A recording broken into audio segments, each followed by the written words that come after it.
Good morning, everybody, and welcome to Wake Up Missoula. I'm your host, Scott Ramf, here to usher you into May 1st. Yeah, it's first Friday, first of the month. It's pretty much like the early days of summer as we're trying to get a little bit out of springtime, even though a little bit of winter happened to us last week. This week, we can expect warmer weathers this weekend. May is just going to kind of feel like one of those kind of like months that it's kind of like a prelude to the summer and vacations and all that kind of stuff. So whatever's going to happen in May, it's going to set a pretty big starting point for most of the summer. So before we get into our city council, I also wanted to mention that we have our summer camps available for kids age 8 to 14, and we also have a horror camp for kids 14 and up, looking to get involved with making movies, video animation, documentary work, all sorts of things like that. Next week we'll be hosting Kate Davis on our MCAT radio program, which is on 101.5 KFGM. This is a noon time radio show that happens every Monday at noon with myself and coworker Neil Wells. So we got a lot of stuff going on, but we're going to jump right into some city council. We got kicking off with some public comment, talking about the critiquing of the SAM project, which just actually had their open house earlier this week on Tuesday to talk about the importance of utilizing $24.5 million in federal grants to improve the downtown Missoula area. One business owner is not too keen. This is Danielle Petrie talking about her concerns and saying that this is not worth it in the end with all the parking that's being reduced. So this is what she had to say. Everyone in this room is pretty aware, I think, of the vast amount of opposition for the Higgins diet. But a common rebuttal to those of us that complain is, well, this is federal funding. We have federal funding for this project. I previously made a comment that the project might be underfunded and excess costs are going to fall on the shoulders of local taxpayers. Through the past few months, many aspects of the project have been reassigned to the MRA for later projects with local tax money as completely separate projects. Improving the lighting downtown, bulb outs at some of the intersections, and accessible sidewalk from Patty down to Karis Park. These things were all supposed to be part of the federal grant money, and now they are going to be a separate taxpayer-funded entity. This past Friday, the working group meeting, at that meeting, the Public Works openly admitted they're vastly underfunded for this project and that they will be asking the MRA to provide additional funding on top of the $1 million the MRA has already contributed. All right, so the concept of using the word vastly is completely underrated because the city of Missoula have said that they are raising some monies to help cover the costs of inflation into the downtown improvement project, otherwise known as the SAM, from reducing lanes for the hip strip to a convergence on Main and Front. The takeaway was reduced parking in the area to promote the multimodal approach that the city is after. Daniel also mentioned that the funding fell short and is worried that the city will dip into general and MRA funds, aka TIF funding. Usually when the city falls short on funds, they phase it out and ask for more grants down the line, much like the Mullen Build project, which they were asking for $26 million, got $13 million, and now is for another round of $13 million. And like any federal funding, it is competitive. So just because we're not getting that federal money doesn't mean it's not getting to get spent. So even if we refuse to take federal funding overall, doesn't mean it's not going to be used in some other projects. So we might as well use the project for ourselves. But then at the same time, we're also spending money on top of the grant money, which is always the case because you always got to put your money where your mouth is when you use federal grant money. So Son McGurr, during the public comment portion of this section, didn't talk about the SAM project, but talked about another growing problem here in the city of Missoula and even in the county when it comes to trailer parks. So he is with the North Star Tenets Union, which just recently formed to combat the growing rates of living in trailer parks, which roughly has $250, $350 per month and hiked it up to $800 within the last 3 or 4 years now. And so this is what he had to say about that. We are reaching out to request your urgent assistance in dealing with our stewardship of our park by Plum Property Management. Under their stewardship, our rent has tripled in under 4 years. Many of our residents can no longer afford these continued increases. We are at risk of facing more homelessness, and some of them are even going into low-income housing. Furthermore, Plum has consistently neglected essential maintenance of our park.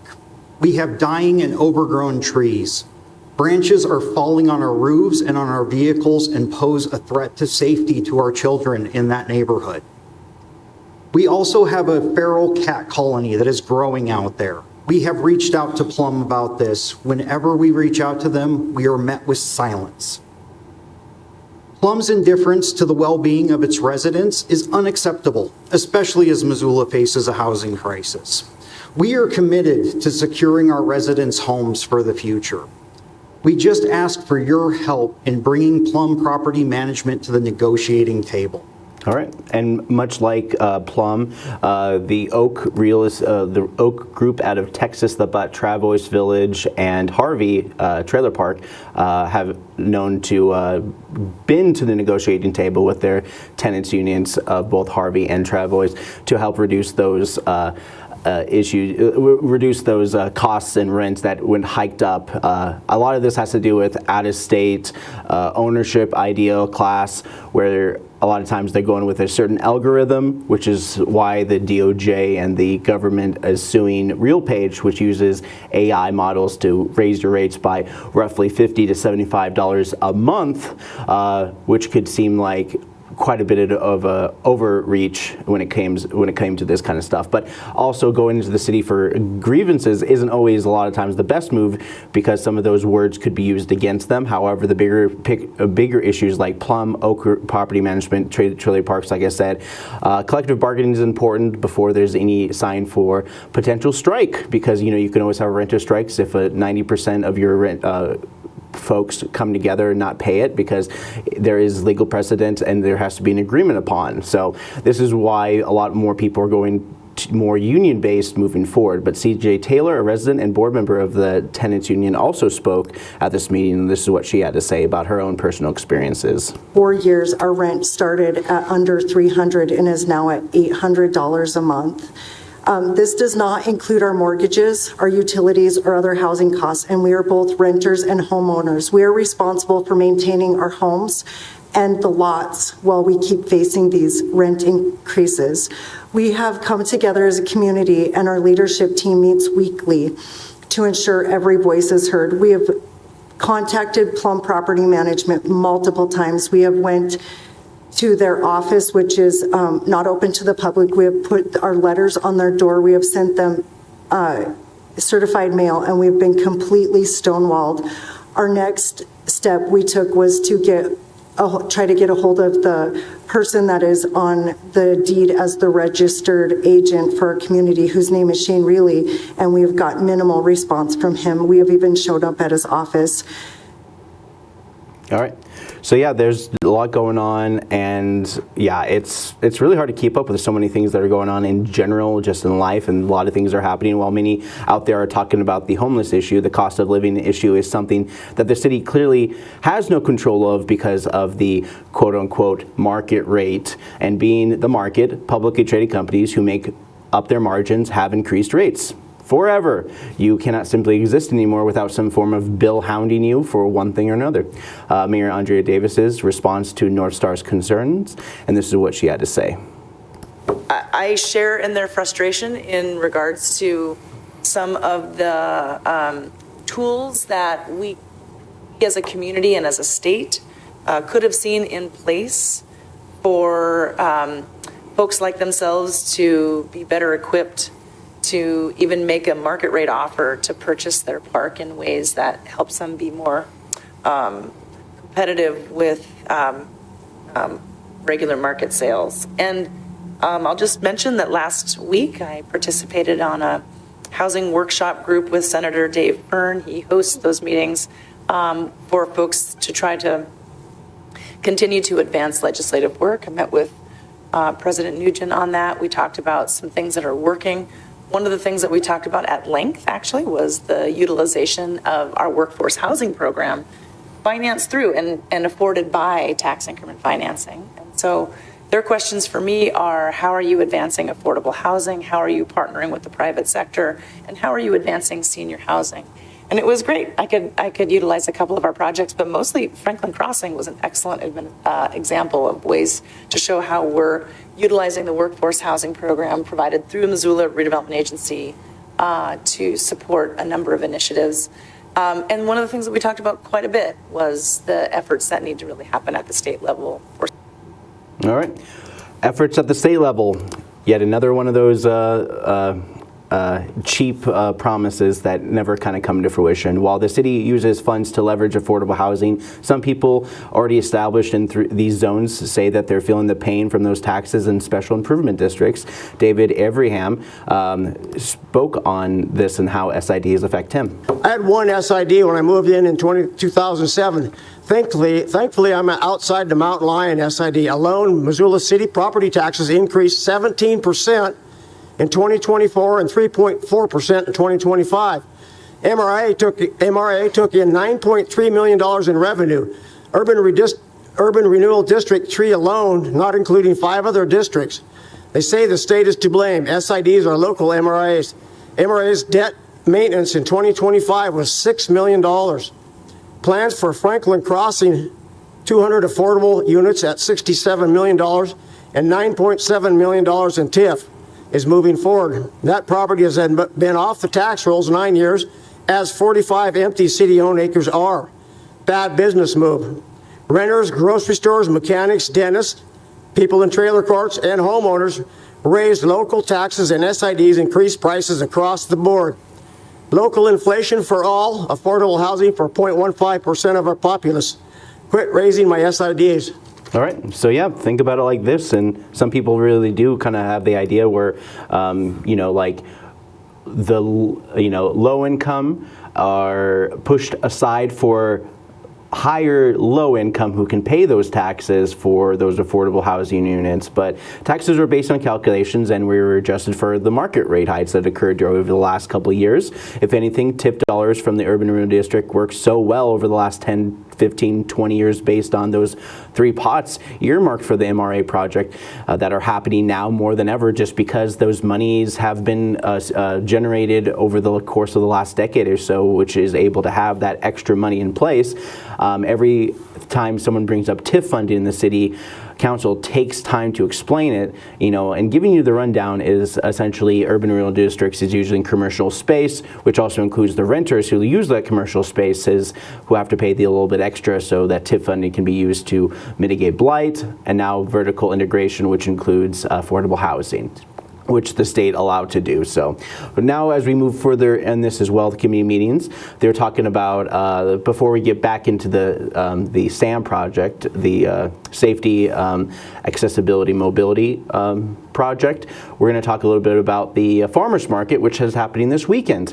On Saturday, this will be the kickoff for the summer farmers market. Will go well until October. City Clerk Claire Trimble spoke a little bit more about this and how one organization has kind of fallen through the cracks in terms of permitting and use of space. Of those unusual scenarios where this happens to fall under the clerk's office purview. We don't have a ton of farmers markets in Missoula, but we do have more than we had 10 or 15 years ago.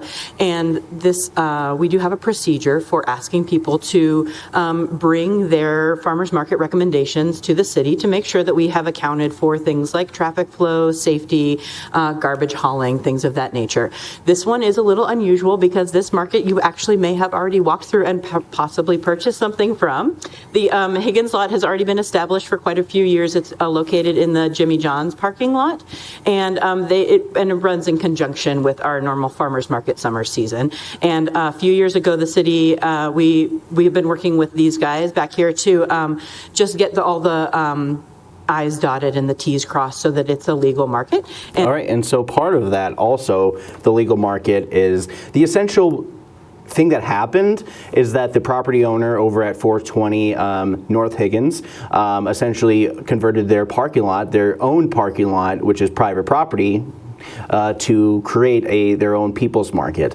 But as it further expanded, and you have it up on Pine Street in front of Thomas Marbar and beyond that section of Missoula, we started to get more permitting and stuff like that, and which is really weird because this wasn't necessarily permitted, but they did deny a bouncy house that was there a couple of years ago, because I remember there was an era of like 2.5 years of using bouncy houses over the summer market season for the fun for the kids and parents just to kind of drop off their kids and wander around the market while the kids weren't bored. it was nice, but the liability was insane, and so they couldn't do the bouncy houses anymore. And yeah, so that was kind of like the moving forward with it. You know, small town Missoula, it's getting a little bit bigger, and they just need to make sure that they get all their ducks in a row. But as we go further down, they talk about the SAM project. They spoke about it Tuesday during the public house in the Florence building. So if you haven't seen that presentation, it is now available on MCAT's channel, MCAT TV Missoula. Megan McKicken, senior project, talks about some of the reasons why they want to move forward with this particular project and some backgrounds on that as well. People have heard of, you know, maybe the Higgins conversion or the front and main conversion, but really this is 4 projects all under the one umbrella here of the Downtown SAM project. So we have our Higgins Avenue multimodal improvements that stretch from Brook Street to Broadway. And I'll get into more of the details of what this looks like later in the presentation. Front Street two-way restoration project is from Orange Street to Madison, converting the one-way configuration to 2 lanes, as well as adding a new traffic signal at Front and Madison. We have our riverfront trail improvements that stretch from the east side of Orange Street to about Bess Reed Park, as well as improving accessibility to the riverfront trail system at Ryman Street and Patty Street, as well as establishing a trail connection at Front Street to Kiwanis Park. We also have the ADA compliant ramp from the east side of Bear Tracks Bridge down to the riverfront trail. And that last part is important because, you know, that wasn't really part of the major plan for the SAM project as they were looking into a lot of these things, because the Bear Track Bridge ramp for people with ADA accessibility was something they were talking about for the Cares Park upgrades when they put in that area for the water access, river access to Brennan's Wave. They wanted a phase 2 to also include that ramp, which turned out to be too expensive, which is why they dipped into this SAM project to better utilize that. Part of this also comes from the costs going up and everything. Jeremy Keene, the senior planner, one of the senior planners for the project. Sorry, he was with Public Works, my bad. Megan McKeekin is the senior project manager for the SAM. Jeremy Keene is like the engineer guy. He's like the go-to guy for mobility here in Missoula, and he talks a little bit more about the costs going up and everything involved with that. As Megan said, when we started, there were 4 project elements that were all at different stages of design. So some of them we had better cost estimates than others, and so early in the project we spent time figuring out what is the scope and the cost of this particular project element. And as often happens when you put all of your wants and needs on the table, the scope of the project grew. So we did reach a point early in the design at our 30% design where we were over $10 million over budget. And so then we went through a process of value engineering to figure out what items could be reduced in cost, what items could be deferred from the project and constructed later, and what things had to stay in the project in order to meet the grant requirement. So there are 4 very specific requirements in that grant that we have to meet in order to get the $25 million. So, all right. So yeah, he said 25 million. It's 24.5 million roughly. And as we go further into this meeting as well, yet just means phasing and more phasing out these plans for future development. But the grant requires the finishing of the 60%. They need by October. They're at 30%. They're pretty much close to the 60%, but they tend to be ongoing ways to resolve these issues, much like the Mullen Build project got the $13 million out of the $26 million. They have that time so they can build it out to a certain degree where they don't have to do it overnight kind of thing, even though that this is going to be a long process in the end. But as soon as they got it, but part of this also has to do with time. And the longer you wait on a project, the more expensive it gets regardless. And the city is definitely learning that because this has been something that the city's been wanting to do since 2023. Finally got that grant February 2024 and just trying to move forward with that. But they also talk about some of the reductions in parking. One of the issues of some of the local business owners here in town, this is what Jeremy Keene was talking about. Downtown master plan, it called for converting to parallel parking and protected bikeways on Main Street. And early in our public outreach on that, we concluded that impact to parking was too great. The amount of loss of parking on Main Street without being able to replace it elsewhere, we don't have another parking structure in the works. And so that was something that as we've worked through this project, we've we've had this challenge of trying to balance all of the different interests and stakeholders on the project. And so one of our goals has always been to minimize parking loss, but also balancing other needs. And so, all right. So yeah, balancing, trying to figure out what best works for them, because a lot of this multimodal bike stuff, and not to mention they're trying to make in like bike structures so people can park their bikes inside a structure, so they don't have to worry about, Missoula definitely has a bike theft problem, and new standards and guidelines to make sure these funds are going to the right places based on grants approval criteria. Hence the front and main conversions, since double thread, as they're called, cannot exist under these modern times for transportation safety standards. So one thing they want affects the things that they need and cannot move forward without some concessions on various fronts. Hence bike/ped infrastructures like bike structures for storing bikes. Missoula, like I said, has a bike theft project, which also brings me up to Project 529, which you can register your bike and your serial number from your bike, and if the police ever grab a missing or stolen bike, they're able to return it to you. So just make sure you register your bike just as much as you register your car. Jeremy also talks about balancing parking and bike expansion, and this is what he had to say. Getting the bike facilities on front and also maintaining our costs.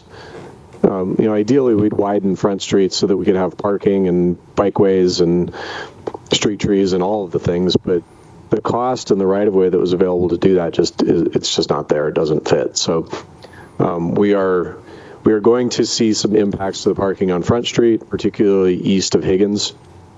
And as you get further east of the library, we had to restrict parking on one side of the street, so that'll be an area that's impacted a little bit more than others. All right, so yeah, there's definitely a lot of things happening, and MRA Director Ellen Buchanan talks about the additional resources and TIF and urban renewal districts in these areas to help fund the rest of this. Investments that we've made since the creation of the Front Street District, increment has grown significantly with the hotels, and especially the development that's taken place on Front Street. We have a very healthy district right now. It hasn't been up until this last year or two, but we have a significant amount of bonding capacity, and we have a significant revenue stream coming in annually. And I think that at least my position is this is our one chance to do this right downtown. All right, and so yeah, the timing is everything, and making sure that everything works out perfectly. And while we're on this topic as well, Daniel Petrie, critic of the SAM project, talks about those promises that were made about this on reduction of parking. In short, any concept that avoids significant removal of on-street parking can work, but if it removes a lot of on-street parking, it's a problem. They go on to say, especially in areas where the parking is going to impact small local businesses, where they don't have a mothership company to take those economic blows. February 1st, in a presentation to City Council, you were told before we applied for this grant that we'll lose a maximum of 20 parking spaces. That was February 2023.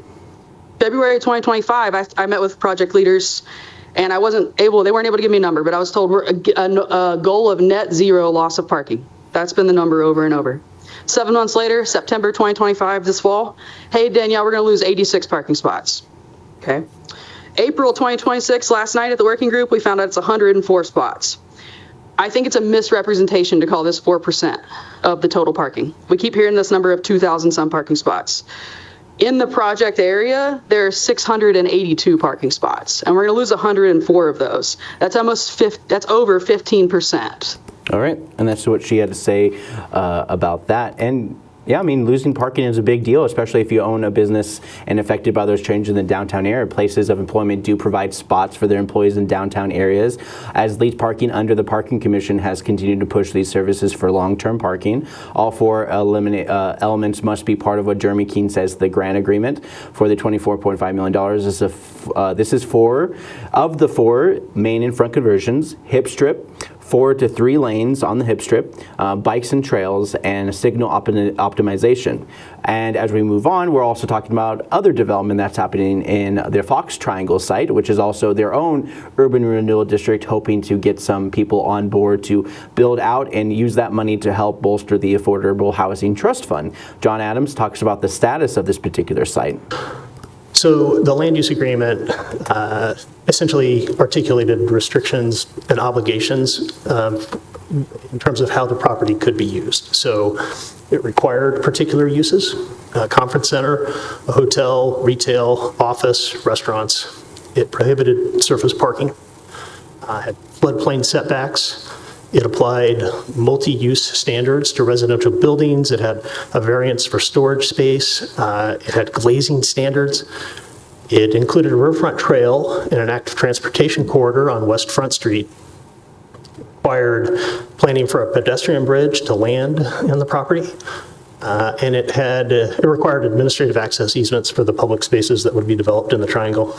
All right, and so part of the reason why there hasn't been much development in this particular site is because of the requirements. There's been a lot of work, a lot of movement, making sure that this place is going to be perfect for the next person, but part of this has to do with John Ingen's long-term vision of this site, which has been going on since the 1980s, back when it was a former Fox theater. Before that, it was actually the city dump. Part of this also has to do with the fact that Mayor Andrea Davis is looking for Missoula Properties to use development and leverage the funds to help bolster the Affordable Housing Trust Fund, very much like how a lot of people have been complaining about the Midtown Commons, in which the city is using that money to basically leverage a park and then use the rest of the money to pay for affordable housing somewhere else rather than the city-owned property. So what the city's doing right now is essentially selling off some of their land to help pay for another project. And that happens to be part of this. John Adams also talks about the pathway to development, and this is what he had to say. So when we reopened this last year, we immediately went to housing, city housing department, and asked what they would like to change about this, if anything. And their answer was that they would like a predictable source of revenue for the Affordable Housing Trust Fund, rather than this vague, we don't know when or how it would be realized agreement to agree. So we've done that by adding essentially a latecomer obligation to the new proposed agreement.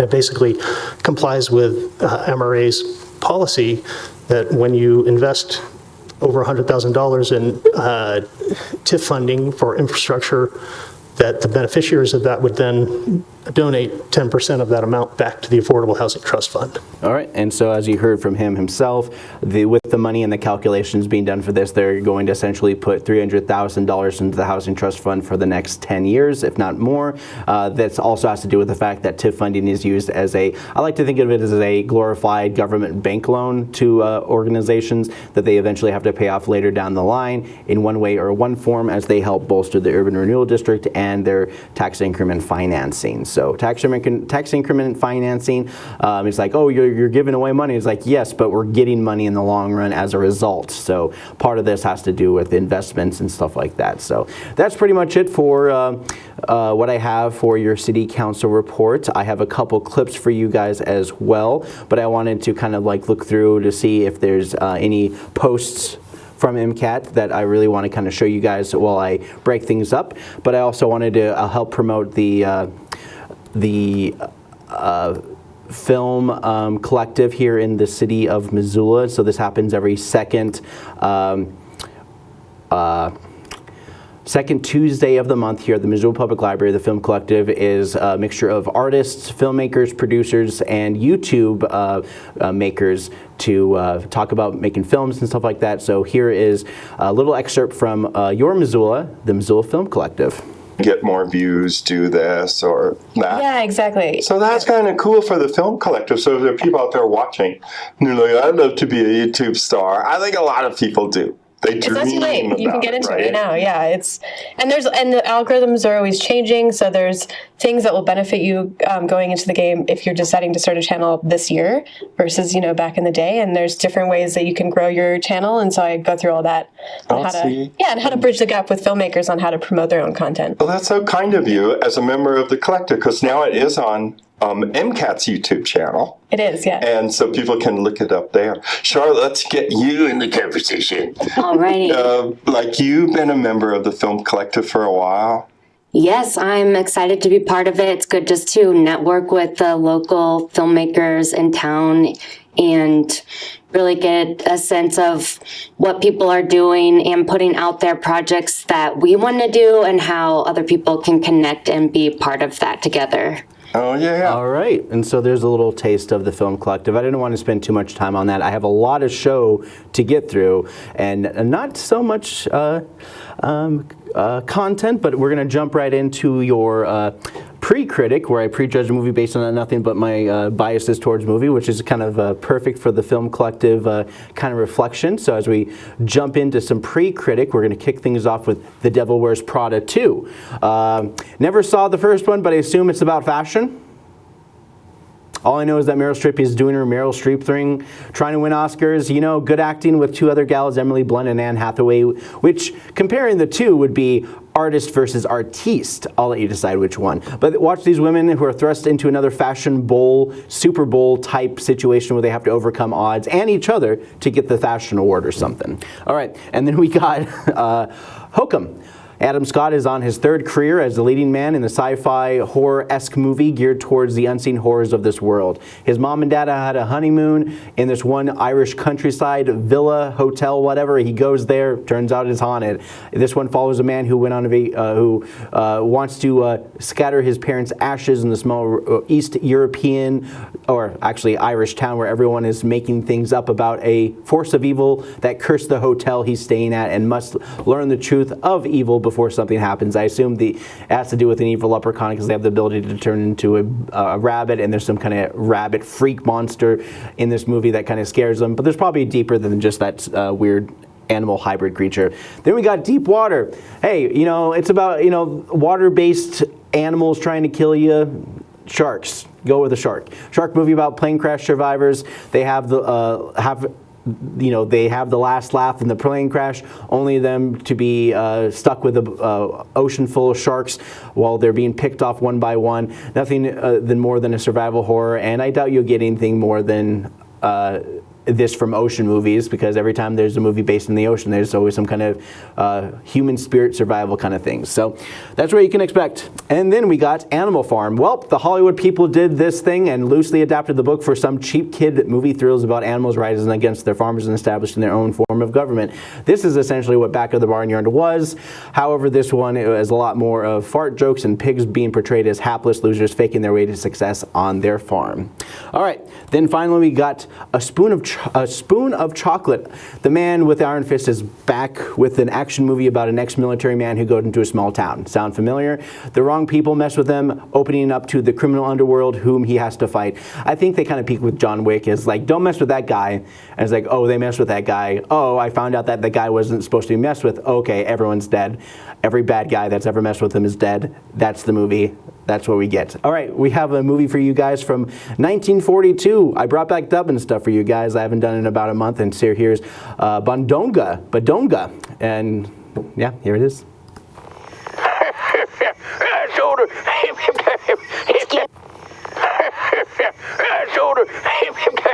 Excuse me. Hold on there a second, guys. What's going on? Did you know that your friend is making other friends behind your back? Oh. It's really serious. You should do something about it. I swear, he's going to replace you. Well, that doesn't sound too good. So what, you're just going to stand there? Well, you know how guys are. We get friends. I don't know. I gotta go see this for myself. I can't believe you like Pogs. I like Pogs. Pogs are the greatest. I don't like the sound of that. What's going on in here?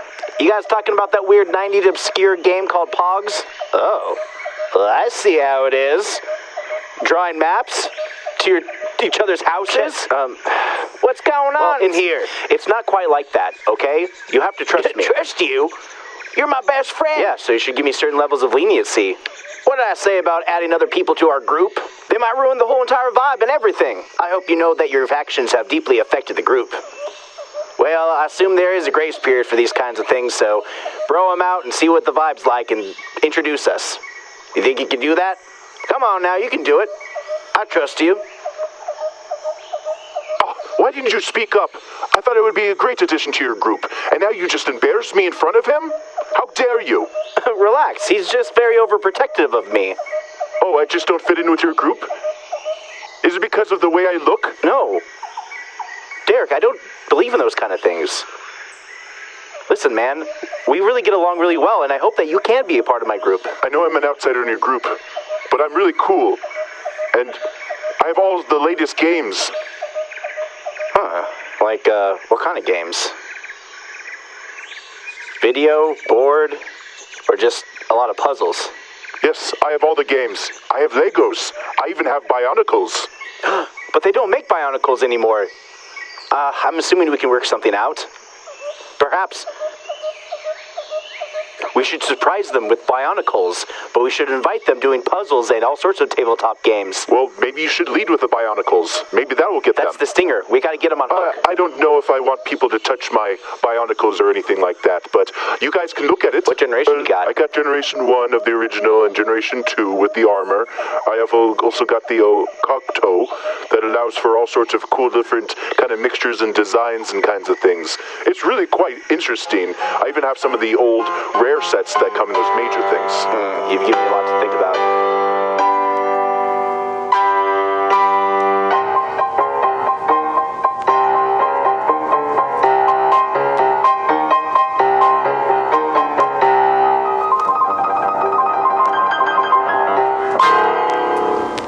Welcome back.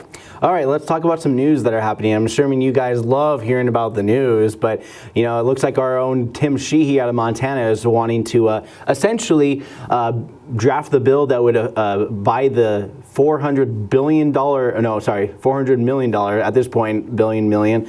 They're just throwing money at all sorts of things. They want to make a ballroom. They want to, after the whole correspondent shooting that happened over the weekend, it's, you know, after Secret Service took down 31-year-old Cole Allen, and soon after Trump was rushed out of his the famous Hilton Hotel, mind you, where Ronald Reagan was shot, gave a press conference soon after praising security and bemoaning the need for a ballroom. This wouldn't have happened if they didn't have a ballroom. That's the talking point. That's what people have been talking about. By spending $400 million on this passion project, with the U.S. district courts getting in the way of initial ballroom isn't as it has been in development limbo since Trump tore down the East Wing to make way. And so far, this is a 0-60 bill that has never made past the floor, according to information on his drafting of bills haven't really gone that far or anywhere.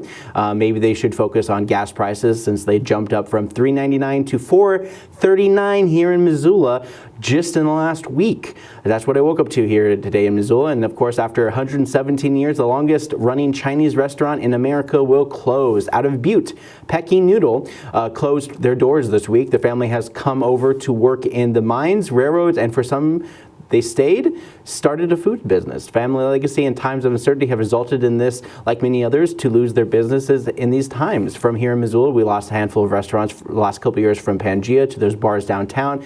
Depot, Plonk is for sale. And over the weekend, May Day is today, and with protests at the university campus of the U.S. government at noon. And we also see the next day on Saturday at St. Pat's Hospital about healthcare and the current state of healthcare. Spoiler, it's terrible. As we tighten our belts and the rest of the people, not you, lucky enough to buy homes in the early 2010s, university terminated their liberal arts program.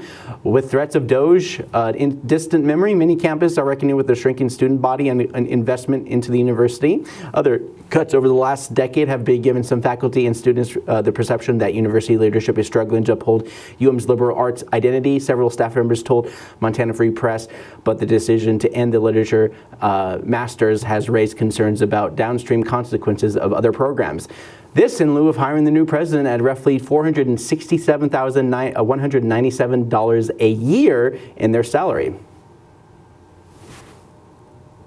A UM spokesperson, Dave Kuntz, told MTFP that the cuts are not reflection of the quality or contributions of the programs, but rather about shifts in the student demand. Liberal arts programs remain an important part of the university. He said he wonders how much the spokesperson makes at the. Okay, anyways, the 2024. I'm reading my notes, but I'm kind of going off the script a couple times. But 2024 saw the cuts of the master's programs in the liberal arts, and when it rains, it pours. Professionalism is the main focus on the new students aiming for higher paying and secure jobs outside the liberal arts, which have always struggled to launch people's career career in writing and or the humanities, to name a few.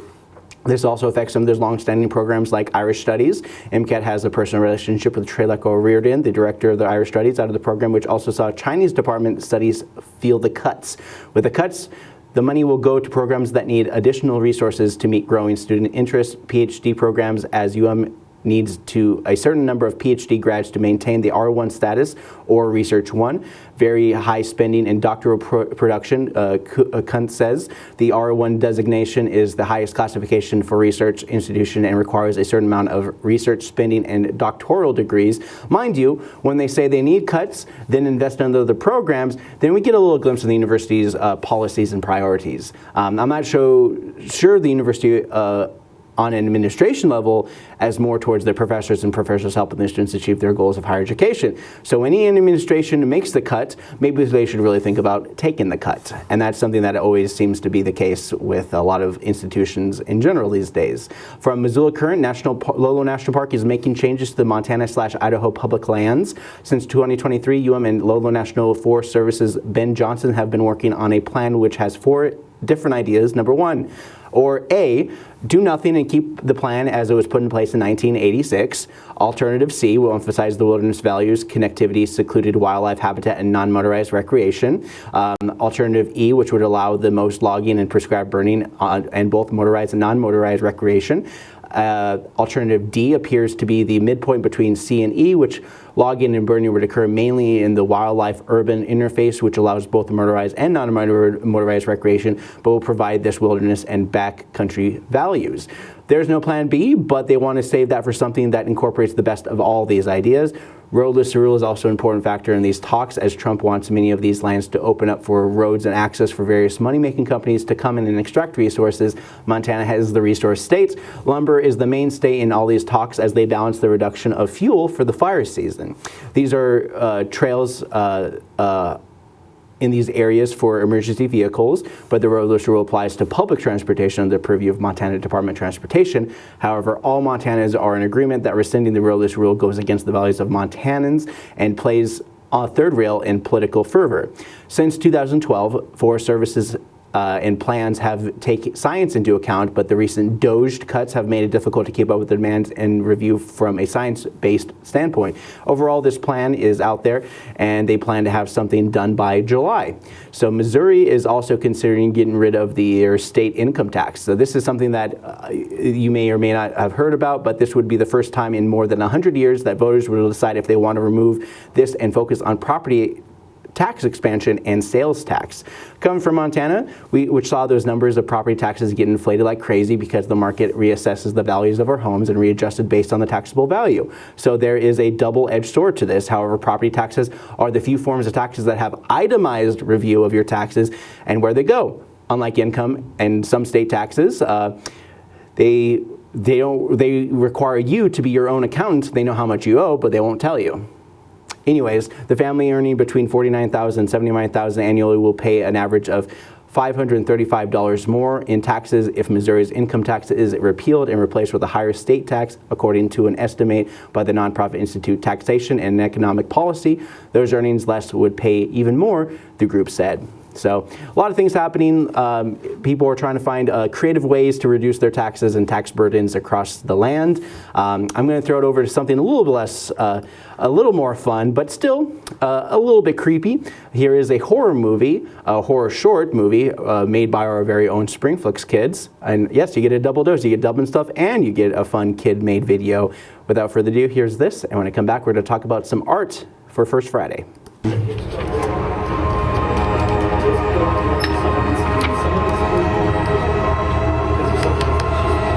it ready? I think so.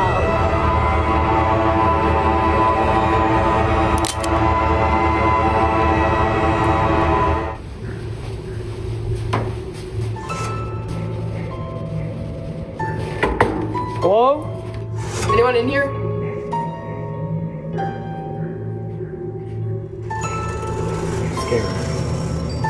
No! Cheese and rice!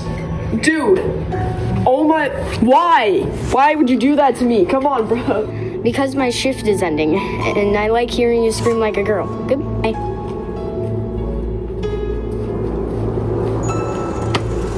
look at this guy. Bo, come on, man. That's not cool. Let's go. Hello?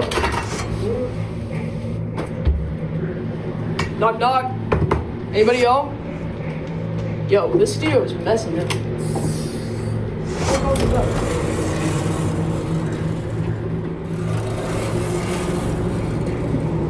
Not funny. Come on, come out. Where are you? Bo, this isn't funny. Come on, man. Get out of your little spot. I know you're in here. It's enough, bruh. Oh.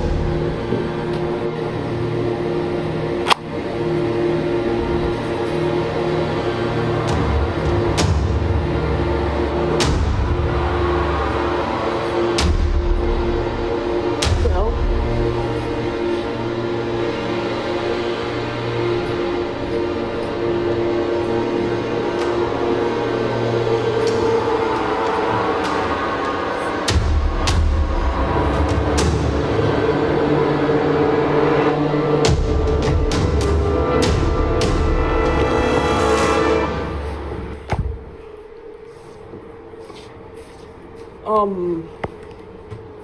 Hello? Is anybody on these? Listen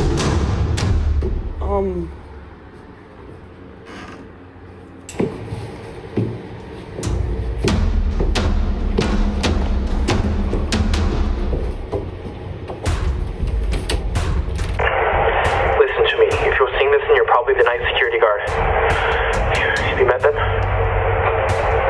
They're not just cameras. They're only cameras when you can see them.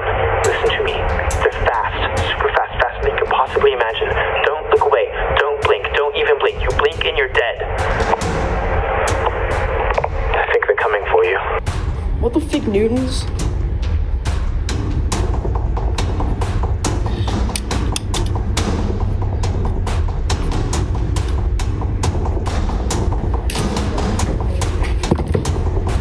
Oh!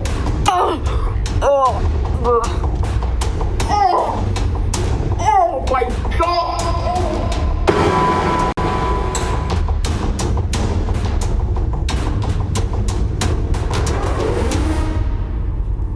All right, welcome back. Let's talk about some art that's happening in the downtown Missoula area. It's First Friday. There, I have 11 galleries that you guys can go check out happening tonight, starting between 5 and 8 p.m. They usually do it kind of roughly around that time, but the University of Montana is kind of jumping on board a little bit early with their student senior exhibit. Sorry, excuse me. This is the featuring various exhibits from reassessing Aidan Arnold in sequence, Jeffrey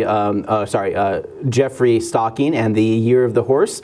And so this is part of the gallery happening. There's the 2026 Bachelor of Fine Arts Senior Thesis Exhibition. And that's what's happening at the Montana Museum of Art and Culture. That's that new building that they built in the Adams Center parking lot. You can't miss it. It's right there. It's a beautiful building.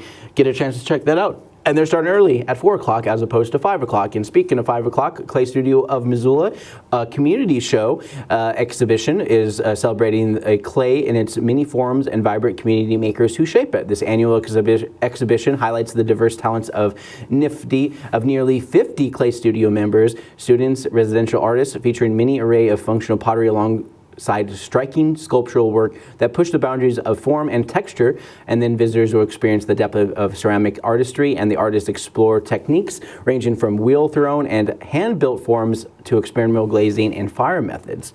Then we got Sarah Seastream. This is at the Missoula Art Museum. She's also doing a talk at 5:30, and she'll also be doing an artist talk tomorrow at the museum at 11:30, and this will be featuring music by Dylan Running Crane. They first presented her work in 2013, and in the years since, her artistic growth has been remarkable, drawing from traditional basket weaving practices, ancestral pattern motifs, in bold geometric abstractions, proud and powerful expressions of indigenous sovereignty, a recipient of the Haley Ford Fellowship and the elected 2025 National American by the National Academy of Design. Stride's theme is an artist full of stride, and Miami is honored to welcome her back. And this exhibition. It will be happening at the Missoula Museum starting at 5. Then we got Bloom Oils and Grises by Annie Eastwood. And they will be featuring new original oils and abstract impressionism, featuring themes of nature, springtime, and rejuvenation. These long brushstrokes and ideas are based off of Western Montana-inspired locations. Then we're getting, For the Love of Birds. This is at Gallery 709 at the Montana Art and Framing off of Ronan Street. Which is at 709 Ronan Street. This is featuring sculptures of birds by Tom Milhouse. Drawings painted by Zavitz and Stephanie Frostad, photography by R.T. Cole, and original prints by Kate Davis, opening from 5 to 9 tonight at the Gallery 709. Then we got sound sculptures. Signals Unleashed is hosting this over at collaboration with Jesse Blumenthal. He's the former executive director here at KFGM, who used to work in conjunction with MCAT. He'll be featuring works and sculptures that make noise, and over 15 different sculptures that he made using fan motors, doorbells, and found objects. So this is going to be at Squishy, which is at 210 Higgins Avenue in room 206 on the second floor. So there's quite a bit of a place to go to see it. Then we got some zombies at the Confluence Center, a magical evening in art, music, and community to celebrate Zombie Awareness Month. We offer a ghoulish goop exhibit asking the real deep questions. What is a zombie really? Upend your expectations of anything that you thought you knew about the darker sides of ourselves and be immersed in the colorful, disturbing effects, featuring a variety of work from artists local and national. Then we got Wild at Heart. This is featuring Lori McNee. It reflects the deep connection to wild places, the land, and the life without them. Drawn from Lori McNee's backcountry adventures, photography, plain art studies, and lived experiences. These paintings begin with the real-life wildlife encounters in the field and evolved through a combination of memory, imagination, and her Idaho mountain and farm studies. Often described as a tonal impressionist with luminous sensibilities, McNee's work is less about strict realism and more about capturing light, atmosphere, and presence. There is a quiet reverence at the core of the places and feels increasingly fragile, and for those animals to move through them, the enduring spirit of the land and those who have lived in harmony with it, moving between realism and impressionism. Each piece seeks to capture the spirit of the animal and the soul in the landscape. So check that out. This is going to be at Dana Gallery at 5 p.m. Then we got Ori. Let's see. This is going to be Celebrate the Artist with Ori this first Friday. This is the Opportunity Resources. Every artist in the program will have work on display. Watch as the live painting in progress. Pick up something you love, and if you're feeling bold, smash a piece of pottery for just $1. It's free to attend. All are welcome at Opportunity Resources. And then as we get further down, we have Rabbit Revolution. They say it's a rabbit revolution at Four Ravens Gallery. They're showcasing original clay sculptures by Marion Ekins. Boss Bunny and gang are invading Four Ravens Gallery, and our giant bunnies and small, short bunnies and tall, curious, colorful, and whimsical. Come meet them all. So yeah, this person definitely has like for some bunnies, and this is going to be at Four Ravens Gallery, just right next to Dana Gallery. Then we finally got here at the Missoula Public Library. They're doing the 6th annual Trashformations Upcycle Art Show. The library and Clark Works School, again, as they bring you Trashformation 6th annual show. This is in conjunction with the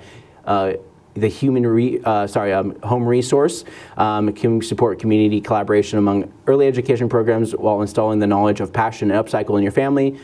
Dressed as your favorite, they want you people to come up with their favorite dressed upcycle or thrifted outfits and accessories to get a ticket to enter the drawings for fabulous raffle baskets. They'll draw the winner at 6:45. You do not need to be present. Light appetizer and refreshment will be provided. So this is at the Missoula Public Library starting at 5 p.m. A lot of these things happen from 5 to about 8 p.m. with various other events that happen around the Missoula area. I also wanted to mention that the Missoula Gives is ongoing as of, and it will wrap up by the end of today. So I'm going to look at Missoula Gives and see what they're up to.